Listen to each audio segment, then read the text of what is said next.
Hello, my name is Vimal Tiriman. I'm a Redemptorist of the region of Colombo, Sri Lanka. And I'm a professor here in the Alphonsian Academy. The major thinkers of the 18th century, the age of the Enlightenment, encouraged their contemporaries to arrive at maturity. They taught that the key to achieving this was to dare to have a mind of one's own.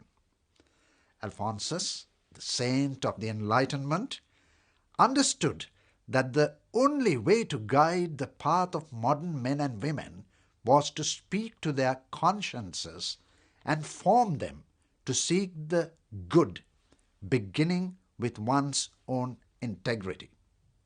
Now, Alphonsus insists that the conscience is the foundation and the beginning of all moral and spiritual life.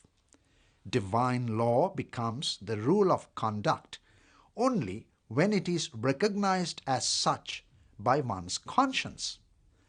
The teaching of Pope Francis has brought the role of conscience in making moral decisions to the fore once again. He tells us this in his letter on the occasion of the 150th anniversary of Alphonsus being declared a doctor of the Church.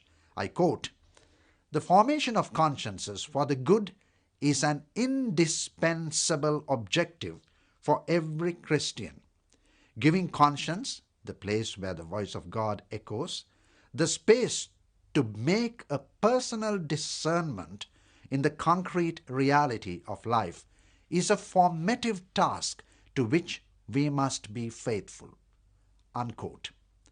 A heritage that we, the Redemptorists, have received from our dear founder is that of forming consciences. St. Alphonsus, when he had to face thorny moral problems, always approached them from the point of view of the person. He discovers that in every human person there burns a desire to do good, a burning desire to do good, and he tries to help people find ways of being holy in face of life's various challenges. It is precisely this that Pope Francis encourages us to do when he says, I quote, "It is always necessary to find the path that does not lead hearts away from God, but towards God, as St. Alphonsus did in his spiritual and moral teaching." Unquote.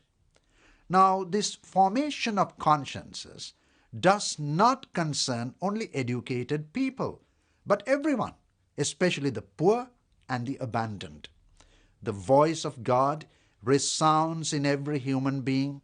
For this reason, when we search sincerely for the truth, our conscience can face the most difficult of situations.